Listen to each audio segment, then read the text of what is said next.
আমরা সব আপুরাই কাজের ব্যস্ততার জন্য চুলের যত্ন নিতে পারি না। আমাদের উচিত উইকে একদিন হলেও চুলের যত্ন নেওয়া। সবাইকে আসসালামু আলাইকুম।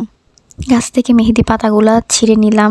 মেহেদি পাতা কিন্তু আমাদের সবার উপকারেই আসে। যাদের চুল পড়ে যাচ্ছে, চুলের অনেক সমস্যা, চুল লম্বা হচ্ছে না, তারা সবাই মেহেদি পাতা ইউজ করতে পারে। আমার গাছ থেকে মেহেদি পাতা ছেঁড়া শেষ। এখন ডালগুলা, শক্ত ডালগুলা আমি ফেলে দিব, শুধু পাতাগুলো আমি নিব। এই তো আমার রেডি পাতাগুলা। এখন আমি একটা কোলা নিয়ে নিচ্ছি, কোলার মধ্যে রোদে শুকাইতে দিব মেহেদি পাতাগুলা। এই তো আমার মেহেদি পাতাগুলা শুকানো হয়ে গেছে। তারপর আমরা দেখব হাত দিয়ে মচমচা হয়েছে কিনা। তারপর ব্লেন্ডারের সাহায্যে আমরা গুঁড়া করে নেব। এই যে ব্লেন্ডার নিয়ে নিলাম। অনেক আপুদেরই টাইমের জন্য মেহেদি পাতা বেটে ইউজ করা সম্ভব হয় না, তার জন্য আমরা যদি গুঁড়া করে রাখি তাহলে অনেক দিন পর্যন্ত ইউজ করতে পারবো। যখনই টাইম পাবো তখনই কিন্তু আমরা মেহেদির গুঁড়া